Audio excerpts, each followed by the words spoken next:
बलगी खोपा मा कलगी धीरे से सलगिरिया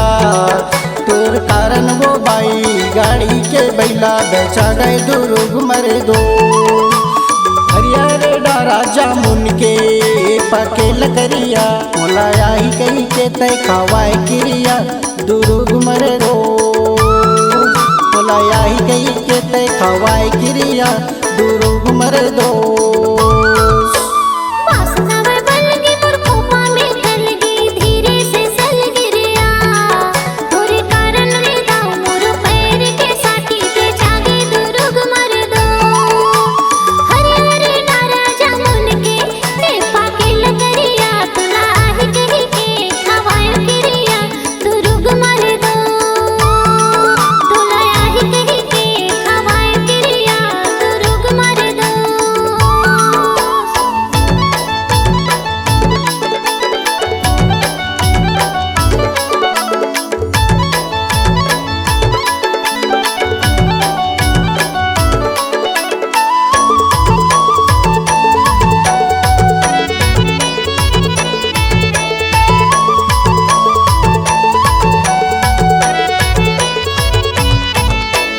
बेरा हो गए कुबेरा हो गए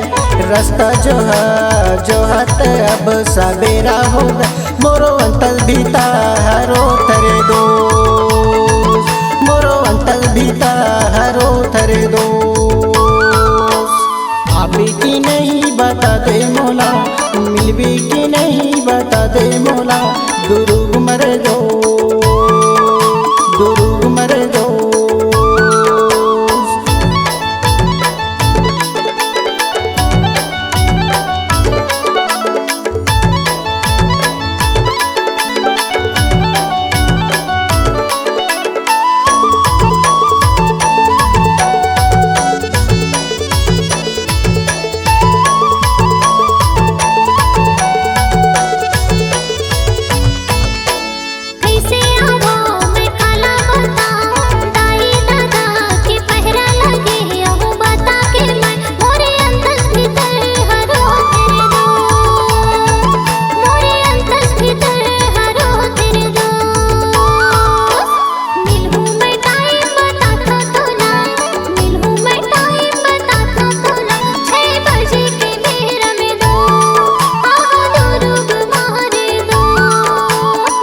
नवाई बलगी खोपा मा कलगी धीरे से सलगिरिया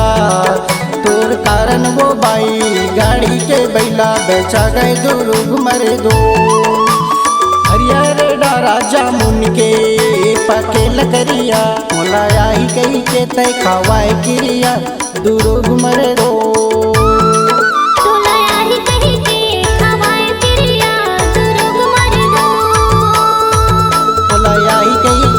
खवाए क्रिया